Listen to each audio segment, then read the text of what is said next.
నమస్తే తెలుగు వారి మన Sakshi news. Welcome to quality education show. Present students and employees. Students fast గా జాబ్ పొందాలన్నా, ఎంప్లాయీస్ ఆల్రెడీ ఉన్న జాబ్ నిలబెట్టుకోవాలన్నా అసలు ఏం చేయాలి, ఎలాంటి స్కిల్స్ అండ్ సాఫ్ట్వేర్స్ నేర్చుకోవాలి, దీనికి సంబంధించి డిస్కస్ చేయడానికి మనతో పాటు ఉన్నారు IT professional and data scientist Venkat Kurthi garu. Hello sir.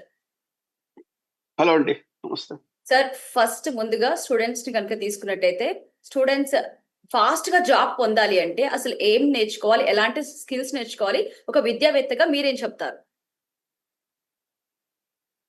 Fast గా నేర్చుకోవాలండి. ఖచ్చితంగా అది ఇంకా వాళ్ళకి ఆప్షన్ లేదు వాళ్ళకి. ఫస్ట్ ఆఫ్ ఆల్ ఎందుకంటే 4 సంవత్సరాలు బీటెక్ అయిపోయింది. వచ్చినటువంటి వాళ్ళకి క్యాంపస్ లో జాబ్స్ వచ్చేసాయి. ఇంతకుముందు ఏంటంటే క్యాంపస్ లో జాబ్ అంత రాకపోవటము, లేకపోతే ఆ సాలరీస్ సాటిస్ఫై అవ్వకపోతే ఓకే మనం అమెరికా వెళ్దాము అనేటువంటి కాన్సెప్ట్ తో అమెరికా రావటము, ఇవన్నీ చేశారు. కాకపోతే ఏంటంటే ఇప్పుడు జాబ్స్ అనేవి కొన్ని తగ్గాయి because of certain things. America situation కూడా కొంచెం బ్యాడ్ గా ఉన్నది అనుకుంటున్నారు, అంటే ఏమీ లేదు బానే ఉంది అనుకుంటున్నారు. ఆయన కొంచెం తగ్గారు కాబట్టి ఇప్పుడు వాళ్ళ టార్గెట్ ఏంటి, వాళ్ళు ఇమ్మీడియట్ గా జాబ్ తెచ్చుకోవాలి. జాబ్ తెచ్చుకోవాలి అంటే ఏం కావాలంటే ఫస్ట్ వాళ్ళు కొన్ని, అంటే ఇంతకు ముందు రోజుల్లాగా అండి నెలల రోజులు సంవత్సరాల పాటు నేర్చుకునేటువంటి ఆప్షన్ లేదు ప్రస్తుతం. మనము ఇవాళ నేర్చుకోవాలి, ఇవాళ సాయంత్రానికి రెజ్యూమ్ తయారు చేయాలి, రేపు పొద్దున మార్కెట్లోకి పంపించాలి, ఎల్లుండి జాబ్ తెచ్చుకోవాలి. అలాంటి అంత డైనమిక్ మెంటాలిటీ ఉన్నది అంటే ఎస్ ఖచ్చితంగా జాబ్స్ ఉంటాయి. దానికి వీళ్ళు ఇక్కడ స్టూడెంట్సే కాదండి, ఇక్కడ మనకి 3 రకాల కేటగిరీస్ ఉంటారు. ఫస్ట్ కేటగిరీ ఏంటి, అసలు ఉద్యోగం వాళ్ళు చేయలేదు, ఉద్యోగం చేయాలనుకుంటున్నారు అంటే గ్రాడ్యుయేట్స్, జస్ట్ ఫ్రెష్ గ్రాడ్యుయేట్స్, అది ఒకళ్ళు. రెండో వాళ్ళు ఉంటారు, వాళ్ళు ఆల్రెడీ జాబ్ చేస్తున్నారు. మరి వాళ్ళున్న పరిస్థితిలో వాళ్ళ జాబ్ వాలటైల్ గా ఉందనుకోండి, మన పరిస్థితి టెక్నాలజీ అనుకున్నప్పుడు వాళ్ళ జాబ్ నిలబెట్టుకోవాలి అంటే they want to retain their job. First of all వాళ్ళు ఏం చేయాలి. మూడో వాళ్ళు, ఇప్పుడు మనకి తెలుసు చాలా కంపెనీలు లైక్ లాస్ట్ 1 మంత్ నుంచి లే ఆఫ్స్ అయిపోతున్నాయి, సో మెనీ థింగ్స్ ఉంటున్నాయి. అలాంటప్పుడు వాళ్ళు లే ఆఫ్ అయిపోయింది unfortunately, something like that. College notice board period ఇస్తారు, ఏదో సంథింగ్ చేస్తారు. ఆ పీరియడ్ లో వాళ్ళు ఉద్యోగం తెచ్చుకోవాలి కంపల్సరీగా. అంటే ఈ 3 కేసెస్ లో, అంటే 3 రకాలటువంటి స్టూడెంట్స్ ఒక సాఫ్ట్వేర్ నేర్చుకోవాలి అనేటట్టయితే ఫస్ట్ వాళ్ళు ఒక 10 విషయాలు వాళ్ళు గుర్తుపెట్టుకోవాలండి. ఫస్ట్ ఏం చేయాలంటే, వెరీ ఫస్ట్ గోల్ ఏంటంటే క్లియర్ గోల్ ఉండాలి. మనం ఎందుకు నేర్చుకుంటున్నాము అనేటువంటిది ఒక క్లియర్ అప్రోచ్ అది ఉండాలి. ఫస్ట్ ఆఫ్ ఆల్ ఆ క్లియర్ అప్రోచ్ లేకుండా వాళ్ళెవరో నేర్చుకుంటున్నారు కదా, నేను నేర్చుకుంటున్నాను అనేటువంటి ఫీలింగ్ లోకి రాకూడదు. So first step is start with clear goal. అది ఒకటి ఫస్ట్. సెకండ్ థింగ్ ఏంటంటే వాళ్ళకి ఫండమెంటల్స్ లో స్ట్రాంగ్ ఉండాలి. అంటే ఇప్పుడు సపోజ్ ఒక కంప్యూటర్ గురించి నేర్చుకోవాలి అనుకున్నాం అనుకోండి, ఒక సాఫ్ట్వేర్ డెవలప్మెంట్ లైఫ్ సైకిల్, లేకపోతే వర్షన్ కంట్రోల్ సిస్టమ్, ఇలాంటి ఫండమెంటల్స్ వాటి మీద వాళ్ళు చాలా గ్రిప్ పెట్టుకోవాలి.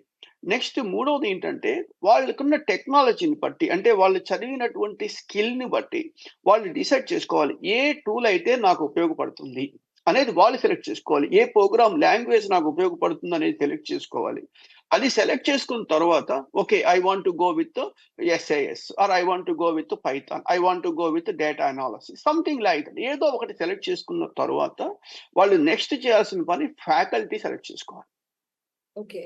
ఆ ఫ్యాకల్టీ ఎవరు, ఎక్కడ మనకి మంచి ఇన్ఫర్మేషన్ మంచి ట్రైనింగ్ వస్తుంది అనేటువంటిది వాళ్ళు డిసైడ్ చేసుకోవాలి. ఎప్పుడు ఆ టైంలో, ముందు కాదు. First of all the next one is like faculty కూడా సెలెక్ట్ అయిపోయిన తర్వాత when you are doing something you need to make sure that పని చేస్తూ నేర్చుకోవాలి. డూయింగ్ విత్ థింగ్స్ అంటే ప్రోగ్రామ్ రాస్తూ నేర్చుకోవాలి. అంతేగాని నేను ప్రోగ్రాములు రాసుకున్న తర్వాత నేను డేటా తీసుకున్న తర్వాత నేను ప్రోగ్రామ్ రాస్తాను అంటే కుదరదండి. ఖచ్చితంగా లెర్న్ బై డూయింగ్, వర్క్ చేస్తూ నేర్చుకోవాలి. That's the one reason. Next ఇంకొకటి ఏంటంటే యాక్సిలరేటెడ్ లెర్నింగ్ ప్రాసెస్, అంటే స్పీడ్ గా నేర్చుకోవాలి. స్పీడ్ గా నేర్చుకోవాలంటే ఎలా ఉంటుంది అంటే మనకి బేసిక్స్ నుంచి అక్కర్లేదు. ఇప్పుడు మనం మాట్లాడేటువంటి ఈ 3 కేటగిరీస్ స్టూడెంట్స్ స్టూడెంట్స్ వాళ్ళు ఏం చేస్తారు, వాళ్ళు ఆల్రెడీ ప్రొఫెషనల్స్, వాళ్ళు ఆల్రెడీ బీటెక్ ఎంటెక్ ఎంబీఏనో అయిపోయింది, వాళ్ళు చదివేసి ఉన్నారు వాళ్ళు. సో వాళ్ళకి మనము మొట్టమొదటి నుంచి చెప్పాల్సిన అవసరం లేదు. ఏదైతే అవసరం అవుతుందో అదే తీసుకోవాలి. అంటే ఇండస్ట్రీలో ఏది ఉపయోగపడుతుందో అవే తీసుకోవాలి. ఇప్పుడు సపోజ్ ఇప్పుడు మేము ఉన్నాం అనుకోండి, కొన్ని సందర్భాల్లో ట్రైనింగ్ ఇచ్చేటప్పుడు సమ్ అనే ఒక ఫంక్షన్ గురించి అస్సలు మాట్లాడం. సమ్ అనే ఫంక్షన్ లేకపోతే మినిమము మాక్సిమం గురించి అస్సలు మాట్లాడం. ఎందుకు మాట్లాడడం అది అందరికీ తెలుసు. సమ్ అంటే కూటం అని తెలుసు, మినిమం అంటే మినిమం వాల్యూ అని తెలుసు. తెలియని ఉంటాయి లైక్ సబ్స్ట్రింగ్ ఫంక్షనో, ఇండెక్సో, స్కానో వాటి మీద కాన్సన్ట్రేట్ చేస్తాం. అంటే ఇక్కడ ఫ్యాకల్టీ గారు ఎవరైనా సరే ఇండస్ట్రీలో ఎక్కడైతే ఏది బాగా ఉపయోగపడుతుంటారో అవే కాన్సన్ట్రేట్ చేయాలి. అంతేగాని చిన్న చిన్నవి అవసరం లేదు. అది ఒకటి. నెక్స్ట్ ఈస్ ఇది అయిపోతున్నప్పుడే పోర్ట్‌ఫోలియో బిల్డ్ చేసుకోవాలి. అంటే నేను ఈ టెక్నాలజీ చేస్తున్నాను, ఈ అప్లికేషన్స్ డెవలప్ చేశాను, ఒక పోర్ట్‌ఫోలియో డెవలప్ చేసుకోవాలి. ఆ తర్వాత ఏమవుతుంది నెక్స్ట్ ఇంటర్వ్యూని ప్రాక్టీస్ చేయాలి. జనాలు ఏమనుకుంటారంటే సబ్జెక్ట్ నేర్చుకున్న తర్వాత రెజ్యూమే తయారు చేద్దాం. రెజ్యూమే తయారు చేసిన తర్వాత ఇంటర్వ్యూ ప్రిపేర్ అవుదామని ఒకదాని తర్వాత ఒకటి ఆలోచిస్తారు. అది ఎప్పటికీ అవ్వదు. ప్యారలల్‌గా ఇవన్నీ చేసేసుకుంటూ ఉండాలి. అంటే నేను ఎలా చెప్తానంటే ఒక రోజుకి 8 అవర్స్ మీరు చదవాలి అనుకున్నారనుకోండి. 8 అవర్స్. అందుట్లో 4 గంటలు టెక్నాలజీకి కేటాయించండి. ఒక ఒక రిమైనింగ్ 4 అవర్స్‌లో 2 అవర్స్ ఇంటర్వ్యూ. ఇంటర్వ్యూ ఎలా మాట్లాడాలి? 2 అవర్స్ రెజ్యూమే, మార్కెట్ ఎట్లా ఉంది అనేది తయారు చేస్తే అతి త్వరగా వాళ్ళకి ఇంటర్వ్యూ అంటే ఉద్యోగం వస్తుందని నేను చెప్పట్లేదు. కానీ ఇంటర్వ్యూలు గ్యారంటీగా వస్తాయి. ఇంటర్వ్యూలో కొంచెం చక్కగా మాట్లాడారనుకోండి, చక్కగా ఎక్స్‌ప్లెయిన్ చేశారనుకోండి, వాళ్ళకి జాబ్ వస్తాయి. మోస్ట్ ఇంపార్టెంట్ ఏంటంటే కన్సిస్టెంట్. ఈ ఎఫర్ట్ ఎలా ఉండాలి అంటే కన్సిస్టెంట్‌గా ఎఫర్ట్ చేయాలి. మీకు మ్యాథమెటిక్స్‌లో ఒక ఫార్ములా ఉంది. 1 టు ది పవర్ ఆఫ్ 365 ఎంత అంటే ఒకటే. 1 ఇంటూ 1 ఇంటూ 1 3 ఒకటే. కానీ 1.01 టు ది పవర్ ఆఫ్ 365 వేసామనుకోండి 37 పాయింట్ సంథింగ్ వస్తుంది. అంటే కన్సిస్టెంట్‌గా ప్రోగ్రెస్ ఉండాలి. అంటే ఇక్కడ మనకేమో ప్రతి గంట ఈ క్లాస్‌లో కూర్చున్నాను. ఈ గంటలో ఇది నేర్చుకున్నాను. ఈ గంటలో ఇది నేర్చుకున్నాను. ఈ గంటలో ఇది నేర్చుకున్నాను. అట్లా వాళ్ళు ఆలోచించగలగాలి. వచ్చిన తర్వాత అప్పుడు మనకి ఏంటంటే పర్ఫెక్ట్‌గా సబ్జెక్ట్ వస్తుంది. ఎప్పుడైతే సబ్జెక్ట్ వచ్చేసిందో ఒక ప్రూవెన్ రోడ్ మ్యాప్ తీసుకోవాలి. అంటే బాగా ప్రూవ్ అయినటువంటి రోడ్ మ్యాప్ ప్రకారం వెళ్ళాలి. అంటే ఇప్పుడు ఈ 10 పాయింట్స్ వాళ్ళు దృష్టిలో పెట్టుకున్నారు అనుకోండి, ఖచ్చితంగా they are able to get these opportunities. So, అయితే ఇప్పుడు జాబ్ చేసే వాళ్ళు ఎవరైతున్నారో, సో, వాళ్ళు ఉన్న పొజిషన్ నిలబెట్టుకోవాలంటే ఎలాంటి స్కిల్స్ నేర్చుకోవాలి అంటారు? ఎందుకంటే మనం ఇంతకుముందుకు మాట్లాడుకున్నట్టు చూసుకున్నట్టయితే చాలా మంది లేవ్స్ కారణంగా వాళ్ళ జాబ్ తీసేయడం కూడా జరుగుతుంది. సో, అట్లాంటి వాళ్ళు అసలు వాళ్ళ పొజిషన్ కాపాడుకోవాలంటే ఏం చేయాలంటారు? వాళ్ళ పొజిషన్ కాపాడుకోవాలంటే లేటెస్ట్ టెక్నాలజీస్ అండి. లేటెస్ట్ టెక్నాలజీస్‌లోకి రావాల్సిందే. It may be data science, data analytics, clinical data management, statistical programming, artificial intelligence, machine learning, deep learning, LLMs ఇవి ప్రస్తుతం డిమాండ్ ఉన్నటువంటి కోర్సెస్. ప్రస్తుతం డిమాండ్ ఉన్న టెక్నాలజీస్. ఇవి నేర్చుకోవాలి.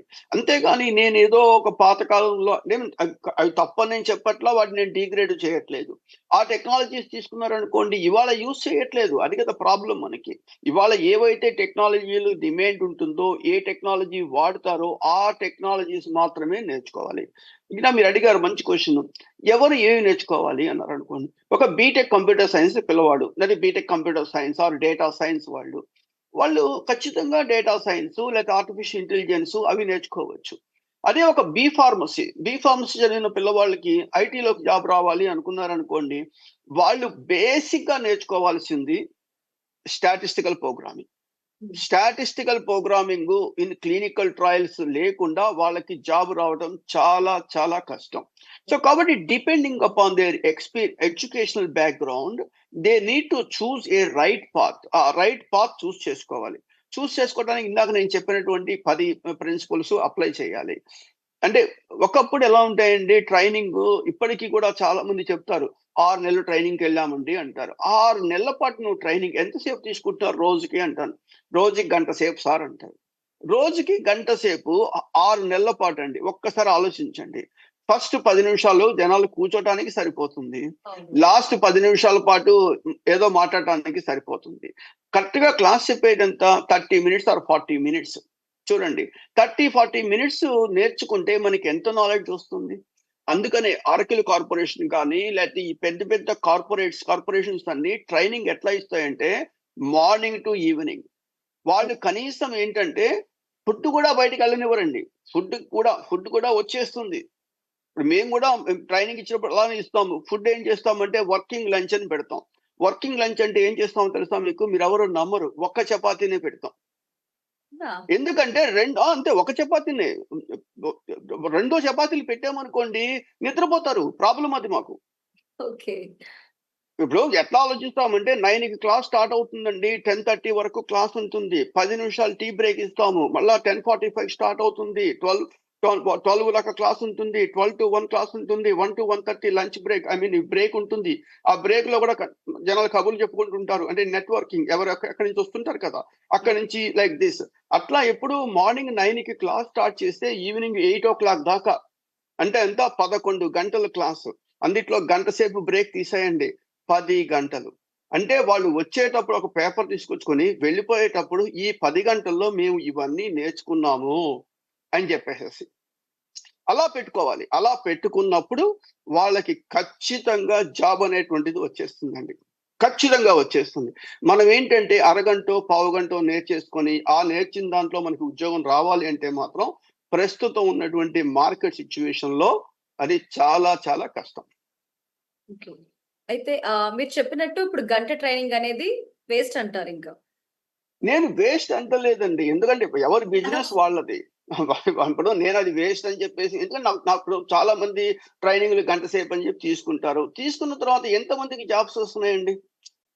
ఇప్పుడు ఎట్లా ఉంటుందంటే ఇప్పుడు ఒక ఇంటర్మీడియేట్ కాలేజీలో 4,00,000 మంది పిల్లలుంటారు. ఎన్ని ర్యాంక్స్ వస్తాయండి? 100 ర్యాంకులో 150 మందికో ర్యాంక్స్ వస్తాయి. మిగతా 3,00,000 మంది పరిస్థితి ఏంటి?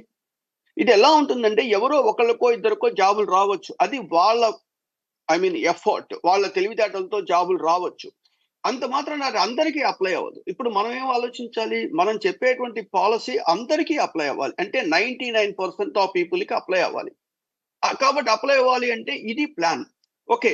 What is your clear goal? ఇప్పుడు నా దగ్గరికి ఎవరైనా స్టూడెంట్ వచ్చారనుకోండి, నేను ఒకటే అడుగుతాను. "నువ్వు ఎందుకు నేర్చుకుంటున్నావు చెప్పు? నువ్వు ఈ టెక్నాలజీ ఎందుకు నేర్చుకుంటున్నావు?" నేను బలానా రీజన్. ఆ రీజన్ కన్విన్స్ అయ్యాననుకోండి నేను. ఓకే. అంతేగాని నేను మా ఫ్రెండ్ నేర్చుకున్నాడండి, నేను నేర్చుకుంటున్నాను అంటే, నేను అది కన్విన్స్ అవ్వను నేను. ఎవరో ఒకళ్ళకి సక్సెస్ అవ్వచ్చు. నేను కాదంటలేదు. సో, కాబట్టి ప్రస్తుతం ఉన్నటువంటి టఫ్ మార్కెట్ సిట్యుయేషన్‌లో మనము ఒక స్కిల్ పర్ఫెక్ట్‌గా నేర్చుకోవాలి. ఇంకా ఈ మధ్య కొంతమంది ఏం చేస్తున్నారంటే మార్నింగ్ మార్నింగ్ ఒక టెక్నాలజీ, మధ్యాహ్నం ఇంకో టెక్నాలజీ, సాయంత్రం ఇంకో టెక్నాలజీ. 3 టెక్నాలజీస్ నేర్చుకోవడానికి ఇన్‌స్టిట్యూట్స్ చేరిపోతారు. అది కాకపోతే ఇది కాకపోతే అది అని చెప్పి స్టార్ట్ చేస్తారు. మనం ఒక టెక్నాలజీలో పర్ఫెక్ట్‌గా నేర్చుకొని ఉద్యోగం వచ్చిన తర్వాత మనం ఆలోచించొచ్చు. అది ఫస్ట్ క్వెషన్ ఈస్. అసలు ముందు ఉద్యోగం రావడానికి ఏ టెక్నాలజీ మంచిగా ఉంటుంది అనేది మీరు డిసైడ్ చేసుకోవాలి. డిసైడ్ చేసుకున్న తర్వాత ఆ టెక్నాలజీ మీద ఉద్యోగం సంపాదించాలి. ఫస్ట్ స్టెప్ చేయాల్సిన పనేంటి? ఉద్యోగం సంపాదించాలి. 2 నెలల పాటు కష్టపడి మీరు ప్రూవ్ చేసుకోవాలి. ఓహ్! నేను చేయగలను. ప్రూవ్ చేసుకోవాలి. ఆ తర్వాత జాబ్ నిలబెట్టుకోవడం కోసం దానికి సంబంధించినటువంటి కోర్సెస్. ఫర్ ఎగ్జాంపుల్ సాస్ ఉందనుకోండి. సాస్ వెళ్ళిన తర్వాత నేర్చుకుంటే మంచిదే. కాదని నేను అంటలేదు. చాలా మంది స్టాటిస్టికల్ ప్రోగ్రామర్స్‌కి సాస్ ప్రోగ్రామర్‌కి స్టాటిస్టిక్స్ తెలీదు. సో, స్టాటిస్టిక్స్ నేర్చుకుంటే చాలా మంచిది. వాళ్ళకి చాలా అడ్వాంటేజ్ ఉంటుంది. వాళ్ళ డేటా అన్నిటికి కూడా. సో, అట్లా వాళ్ళు పనిచేసేటువంటి టెక్నాలజీ లేకపోతే కంపెనీ దానికి తగ్గినటువంటి కొన్ని కోర్సెస్ చేశారనుకోండి. అప్పుడు వాళ్ళేమవుతారు? He is a most valuable asset to the organization. ఏ కంపెనీ అయినా అండి, ఇన్ని సంవత్సరాల పాటు వాళ్ళకి ట్రైనింగులిచ్చి, సాలరీ ఇచ్చి, అవిచ్చి, ఇవిచ్చేసి ఇచ్చేసిన తర్వాత తీసేయాలి అనుకోండి, చాలా బాధపడతారు. వాళ్ళు ఎందుకు తీసేయాల్సిన పరిస్థితొస్తుంది అంటే, వీళ్ళ దగ్గర ఎనఫ్ అంటే నెక్స్ట్ భవిష్యత్తులో ఏ ప్రాజెక్ట్స్ వస్తాయో అలాంటి స్కిల్స్ వీళ్ళ దగ్గర లేకపోవటంతో. అదే స్కిల్స్ మనం నేర్చుకుందాం ముందు ఫస్ట్ ఆఫ్ ఆల్. నష్టం ఏమీ లేదు కదా! నేర్చుకుంటే ఓ స్కిల్ వస్తుంది. లేదనుకోండి మహా అయితే కొంచెం డబ్బులు ఖర్చవుతాయి. That's okay. That's fine. నాకు తెలిసి వాళ్ళ ఐటీ ఇండస్ట్రీ వాళ్ళందరూ కూడా 30-40 లాక్స్ పర్ ఇయర్ ఇండియాలో అయితే సంపాదిస్తూ ఉంటారు. నెలకు ఒక 1,50,000 2,00,000 సంపాదిస్తూ ఉంటారు. ఒక టెక్నాలజీ మంచి ఫ్యాకల్టీని చూస్ చేసుకొని కరెక్ట్‌గా ఒక 4 రోజుల పాటు సీరియస్‌గా నేర్చుకొని మన యాటిట్యూడ్ మార్చుకున్నాము అనుకోండి. ఖచ్చితంగా అది డెఫినిట్‌గా అది వాళ్ళకి చాలా చాలా హెల్ప్ అవుతుంది. సరే అయితే ఇప్పుడు స్టూడెంట్స్ ఆల్రెడీ జాబ్ చేసేవాళ్ళు, జాబ్ పోయిన వాళ్ళు ఈ 3 కేటగరీస్‌కి సూట్ అయ్యేది అసలు ఎలాంటి టెక్నాలజీస్ ఉంటాయి? ఎలా నేర్చుకోవాలంటారు వాటిని? అది ఇండివిడ్యువల్‌గా మనం చెప్పాలండి. మీరు జాబ్ పోయిన వాళ్ళు అనకండి. వాళ్ళు లే ఆఫ్ అయ్యారు అంతే. వాళ్ళు బ్రేక్ తీసుకున్నారు. ఫ్రాంక్‌గా చెప్పాలంటే ఏంటంటే, వాళ్ళు ఇన్ని సంవత్సరాలు కష్టపడ్డారు. ఈ 2, 3 నెలల పాటు బ్రేక్ తీసుకున్నారు. అంతే. That's all it is. ఆ తర్వాత మళ్ళా వాళ్ళ జాబ్ వచ్చేస్తుంది. That's different. సీ సీ ఇప్పుడు ఒకటండి అమెరికా లాంటి దేశంలో ఒకసారి ఉద్యోగం రావటం ఎంత ఈజీనో, ఉద్యోగం పోవటం గూడా అంతే. హ్మ్. ఇండియా కాదండి. India is different. అది అమెరికాలో. సేమ్ అదే కల్చర్ ప్రైవేట్ వచ్చేసింది. ప్రైవేట్ ఆర్గనైజేషన్స్‌కి వచ్చేసింది కాబట్టి ఇండియాలో ఇప్పుడు ఈ కంపెనీలన్నీ టక టక టక లే ఆఫ్‌లు చేస్తున్నా ఎవరు పట్టించుకోని పరిస్థితి అవుతుంది. అదే ఒక బ్యాంక్‌లో ఒకరిని లే ఆఫ్ చేయమనండి చూద్దాం. ఒక ఎస్‌బీఐలోనో ఎక్కడో ఒక్కళ్ళని ఉద్యోగం తీయమనండి. గందరగోళం అయిపోతుంది. ఎందుకంటే సిస్టమ్ ఈస్ డిఫరెంట్. ప్రైవేట్ సెక్టార్‌లో రిజల్ట్స్, ప్రొడక్టివిటీ వీటి మీదే కాన్సంట్రేట్ చేస్తారు కాబట్టి నాకు తగినట్టుగా అతను ఇవాళ లేడు. నిన్నుండొచ్చు. అందుకని జాబ్‌లో ఉన్నాడు. ఇవాళ లేడు అంతే. ఇవాళ ఎందుకు లేడు అంటే ఇవాళ సిస్టమ్ ప్రకారం ఇతను అప్‌గ్రేడ్ చేసుకోలేదు అంతే. అప్‌గ్రేడ్ చేసుకుంటే మళ్ళా ఉద్యోగం వస్తుంది. అదేమి ప్రాబ్లమ్ ఏమి లేదు. కాకపోతే ఇప్పుడేంటంటే చాలా మంది పానిక్ అవుతున్నారు. పానిక్ అవ్వకూడదు ఫస్ట్ ఆఫ్ ఆల్. ఓకే. ప్రశాంతంగా కూర్చొని ఓకే. నా యొక్క స్కిల్స్ ఇవి. నా యొక్క ఈ స్కిల్స్ నేను నేర్చుకుంటే అడ్వాంటేజ్ అవుతుంది అనేది ఏం చేయాలి మీరు? ఒక రైట్ పర్సన్ ముందు కూర్చోవాలి. 1-1 కూర్చోవాలి. 1-1 కూర్చొని రెజ్యూమే దగ్గర పెట్టుకొని నా ఏజ్ ఇంత, నా క్రైటీరియా ఇంత, నా ఎడ్యుకేషన్ ఇది. నేను ఏ ఇండస్ట్రీలోకి వెళ్తే నాకు బెటర్‌గా ఉంటుంది అనేది వాళ్ళు డిసైడ్ చేసుకోవాలి. మాట్లాడాలి. ఓపెన్‌గా మాట్లాడిన తర్వాత టెక్నాలజీ నేర్చుకోవాలి. నేర్చుకున్న టెక్నాలజీ వితిన్ టార్గెట్ అండి. ఇవాళ మండే స్టార్ట్ చేశాము. మండే, ట్యూస్‌డే, వెడ్నెస్‌డే, థర్స్‌డే 4 రోజులు నేర్చుకుంటాం. ఐదో రోజు ప్రాక్టీస్ చేస్తాం. ఆరో రోజు ఎగ్జామ్ ఉంటుంది. ఆ ఎగ్జామ్ రాయాలి. ఎగ్జామ్ ఫీజే ఉంటుందండి కొన్నిటికి. $100, $200, $300 ఎగ్జామ్ ఫీజ్ ఉంటుంది. అప్పుడేంటి ఒకసారి ఎగ్జామ్ ఫెయిల్ అయిందంటే $300 పోతాయిరా బాబు! 3 ఎనిమిదులు ₹24,000 మనకి వేస్ట్ అయిపోతాయని ఆ ఇన్‌స్పిరేషన్‌తో చదువుతారు. చదువుతారు. డెఫినిట్‌గా చదువుతారు. అలా చదవటంలో ఏమైపోయింది 1 week you got a certificate. Certification వచ్చేసింది. From that institute. అప్పుడు రెజ్యూమ్ బయటికి పంపించండి. పంపించినప్పుడు ఏమవుతుంది? You have already this much of experience, learning new skill, having certification. Then వాడేం చేస్తాడు? ఇంటర్వ్యూకి పిలుస్తాడు. నేను ఉద్యోగం ఇస్తాడని చెప్పట్లా. ఇంటర్వ్యూకి పిలుస్తాడు. ఇంటర్వ్యూలో కొంచెం మీరు ఎక్స్‌ప్లెయిన్ చేశారనుకోండి. Hey! This is what exactly is happened. So I want to sharpen my skills and I got the certificate also, certification. I am planning to take another certification in next week. అంటే indirectly ఏం చెప్తున్నారు మీరు? నేను continuous లెర్నర్‌ని. నేను బాగా చదువుకుంటున్నాను. If you are giving the opportunity I can work అనే ఫీలింగ్‌ని వాళ్ళకి త్రో చేస్తున్నారు. అప్పుడు ఖచ్చితంగా ఇండస్ట్రీకి కావాల్సింది వాళ్ళేనండి. ఇండస్ట్రీకి కావాల్సింది ఏంటి? డైనమిక్‌గా ఉండేటువంటి వాళ్ళు ఇండస్ట్రీకి కావాలి. మనం ఏమన్నా ఒక పని చెప్తున్నాం అనుకోండి. ఈ పని అవ్వదు సార్ అన్నాడనుకోండి. అలాంటి వాళ్ళు మనకెందుకసలు? ఇది మనం ఎందుకు చెయ్యలేము అనేటువంటి ఆహ్, భావనలో ఉన్నటువంటి వాళ్ళు మనకి కావాలి. అలాంటి వాళ్ళకి ఖచ్చితంగా అవకాశం ఇస్తారు. 2, 3 నెలలు టైం గూడా ఇస్తారు నేర్చుకోవటానికి. ఏ ఐటీ కంపెనీ అయినా చేరగానే టక్‌మని వర్క్‌లు అంతేమి ఉండవండి. కొంచెం టైం ఇస్తారు. ఆ టైంలో ఎక్కువ టైం స్పెండ్ చేసి నేర్చుకోవాలి. నేర్చుకున్న తర్వాత ఆటోమేటిక్‌గా సక్సెస్ అయిపోతారు. సో, ఇది కొంచెం టఫ్ సిట్యుయేషనే కాదని నేను అంటలేదు. కానీ ఈ టఫ్ సిట్యుయేషన్‌ని ఓవర్‌కమ్ చేయాలనుకుంటే ఒక మంచి టెక్నాలజీ అది ఒకటి తీసుకోవాలి. ఒక మంచి టీచర్‌ని సెలెక్ట్ చేసుకోవాలి. దట్ ఈస్ రెండో కాన్సెప్ట్. ఎప్పుడైతే ఈ 2 అయిన తర్వాత వాళ్ళతో డిస్కస్ చేసేసి సీరియస్‌గా సాఫ్ట్‌వేర్ మీద నేర్చుకోవాలి. ఏదో సాఫ్ట్‌వేర్ అది మేబీ సాస్ కావచ్చు, పైథాన్ కావచ్చు, ఇంకోటి కావచ్చు. Whatever it is. It doesn't matter. అది పర్ఫెక్ట్‌గా నేర్చుకొని సర్టిఫికేషన్స్ చేసి అట్‌లీస్ట్ ఒక డమ్మీ ప్రాజెక్ట్‌లు. పీపుల్ అంటారు కదా! ప్రతి ఒక్కళ్ళు రియల్ ప్రాజెక్ట్ అని చెప్తారు. ఈ ప్రపంచంలో రియల్ ప్రాజెక్ట్ ఎవరు ఇవ్వరండి 100%. చాలా మేము రియల్‌గా ఒక ప్రాజెక్ట్ గురించి మాట్లాడాలంటే 100 సంతకాలు పెడతాం. Contract non డిస్క్లోజర్‌లు. సో, అది పొరపాటున కూడా జరగదది. కాబట్టి మనం ఏం చేయాలి? అలాంటి సిట్యుయేషన్‌ని సిమ్యులేట్ చేసుకోవాలి. ఇప్పుడు ఫ్లైట్ నేర్పించే వాళ్ళని ఫ్లైట్ లోకి వెళ్ళి నేర్పించారండి. సిమ్యులేటర్ మిషన్ ఒకటి ఉంటుంది. ఆ మిషన్ లో కూర్చోబెట్టి నేర్పిస్తారు. అది ఎక్కడికి కదలదు, కానీ ఫ్లైట్ లాగా తయారవుతుంది. అట్లానే ఒక సిమ్యులేషన్ ప్రాజెక్ట్స్ పెట్టుకొని ఆ ప్రాజెక్ట్స్ మనము చేయాలి. చేసిన తర్వాత సక్సెస్ఫుల్ గా చేసిన తర్వాత అప్పుడు మనము అదేమి చెప్పొచ్చు. ఇంటర్వ్యూలో అబద్ధాలు చెప్పాల్సిన అవసరమే లేదండి. అస్సలు అబద్ధాలు చెప్పాల్సిన అవసరం లేదు.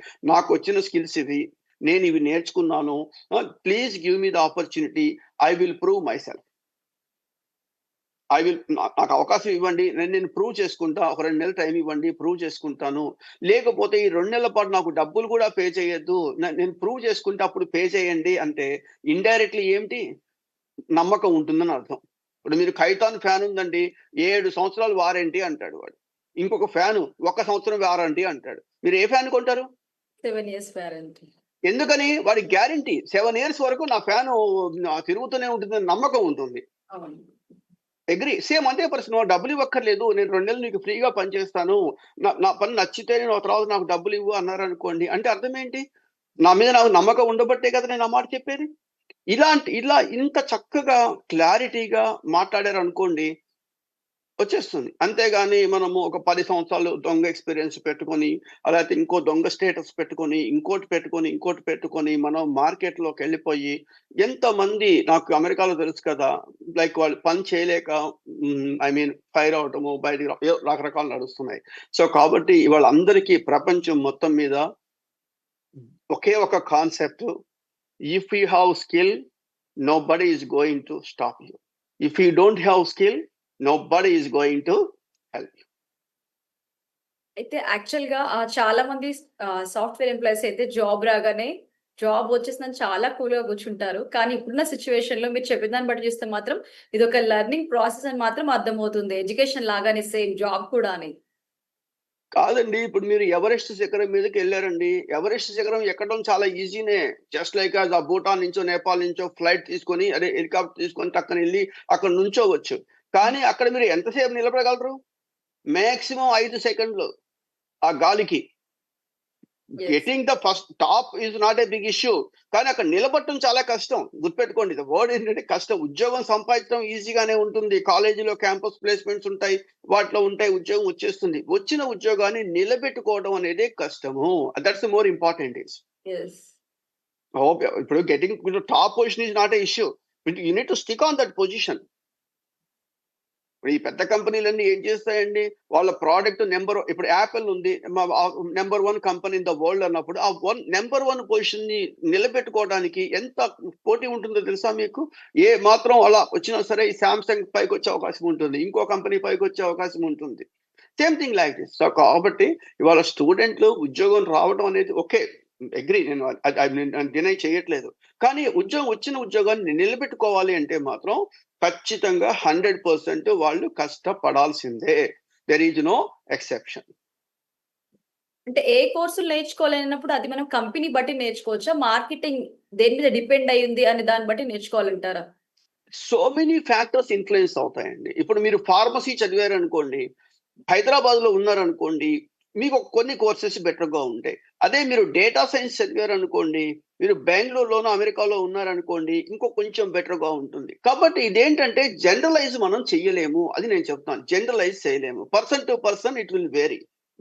ఫర్ ఎగ్జాంపుల్ ఒక ఫార్మసీ స్టూడెంట్‌కి ఈ కోర్సెస్ బెటర్‌గా ఉంటాయని చెప్పొచ్చు. అదే మీరు సివిల్ అడిగారనుకోండి, సివిల్ వాళ్ళకి ఏం బావుంటుంది అంటే, నాకసలు ఏమీ తెలీదు. జీరో. ఎందుకంటే నేను సివిల్ వాడిని కాదు ఫస్ట్ ఆఫ్ ఆల్. మెకానికల్ వాడిని కాదు. నాకు తెలిసినవేంటి ఐటీలో, డేటా సైన్స్, ఈ ఫార్మసీలో క్లినికల్ ట్రయల్స్ అంటే 2, 3 ఏరియాలు మాత్రమే నాకు నాలెడ్జ్ ఉంది. నేను వాటి గురించే మాట్లాడతాను. ప్రతిదీ నేను ఎలా మాట్లాడతాను? అదే విధంగా ప్రతి పిల్లవాడికి వాడి యొక్క స్కిల్స్, నాలెడ్జ్, ఎక్స్‌పీరియన్స్ బేస్ చేసుకొని తను డిసైడ్ చేసుకోవాలి. ఒక మెకానికల్ ఇంజినీర్ ఉన్నాడనుకోండి, అబ్రాడ్ వెళ్తాను అన్నాడనుకోండి, నేనైతే పర్సనల్‌గా ఏం చెప్తాను, జర్మనీ వెళ్ళమని చెప్తాను. ఎందుకు? Mechanical automobile industry Germany is number 1 గదా! సో, వెళ్ళమని చెప్తాం అన్నమాట యాక్చువల్లీ. అదే ఐటీ అనుకోండి, okay. Why don't you come down యూఎస్‌ఓ ఇంకోటి రావచ్చేమో అని చెప్తాం అన్నమాట. అలా డిపెండింగ్ అపాన్ ద సిట్యుయేషన్. కాకపోతే ఇప్పుడు ఇందాక మీకు చెప్పినటువంటి 10 ప్రిన్సిపల్స్. యెస్. క్లియర్ గోల్ పెట్టుకోండి. ఏం చేయాలో చూడండి. రైట్ స్కిల్స్ చూసుకోండి. రైట్ ఫ్యాకల్టీ చూసుకోండి. కన్సిస్టెంట్ ప్రోగ్రెస్ చూసుకోండి. ఇంటర్వ్యూకి ప్రిపేర్ అవ్వండి. ఇట్లా ఈ 10 పాయింట్స్ దృష్టిలో పెట్టుకుంటే 100% they are able to get a success in the industry. Thank you so much sir. మీరు చెప్పినట్టు ఇంతకు ముందుకు స్టూడెంట్స్ కానీ, జాబ్ చేసే వాళ్ళు కానీ, లే ఆఫ్స్‌లో ఉన్న వాళ్ళు కానీ, మీరు చెప్పిన 10 ప్రిన్సిపల్స్ ఏవైతే ఉన్నాయో అవి మాత్రం నేర్చుకుంటే మాత్రం ఇంకా వాళ్ళు ఇంకా టెన్షన్ పడాల్సిన అవసరం ఏం లేదు. వాళ్ళ ఫ్యూచర్ కోసం కూడా జాబ్. ప్రిన్సిపల్స్ నేర్చుకోవడం కాదండి. ప్రిన్సిపల్స్ మీరు ఒకటి కూడా మీరు ప్రిన్సిపల్స్‌లో ఉన్న ప్రాసెసెస్. అదేనండి మీకు ఇంకోటి చెబుతానండి. పార్కింగ్ లాట్‌లో కారు పార్క్ చేసి ఉందండి. హ్మ్. పార్కింగ్ లాట్‌లో కారు పార్క్ చేసి ఉన్న పార్కింగ్ లాట్‌లో కూర్చొని మీరు ఇలా డ్రైవ్ చేస్తూ ఉన్నారనుకోండి. ఎన్ని గంటలు డ్రైవ్ చేసినా మీకు డ్రైవింగ్ రాదు. యెస్. పార్కింగ్ లాట్ కార్‌లో కూర్చొని మీరు ఆ కార్‌ని రోడ్డు మీదకెళ్తేనే మీకు డ్రైవింగ్ వస్తుంది. అట్లానే ఇక్కడ గూడా అంతే. మీరు చదవటం వల్ల ఉపయోగం ఏమి లేదండి. బట్ ఆ చదివిన చదువుని ఇంప్లిమెంట్ చేయాలి. మీరు ప్రోగ్రామ్ రాసి ఉంటూనే మీరు ప్రోగ్రాములు రాయాలి. రేపు రాద్దాం అనుకుంటే మాత్రం కుదరదు. ఈ రోజే రాయాలి. అలా పరిస్థితి అన్నమాట. Thank you so okay. Much. Thank you. Thanks అండి. Thank you. థాంక్స్. ఇది ఇవాల్టి షో. మరొక ఎపిసోడ్‌లో మళ్ళీ కలుసుకుందాం. అంతవరకు చూస్తూనే ఉండండి. కీప్ వాచింగ్ సాక్షి టీవీ.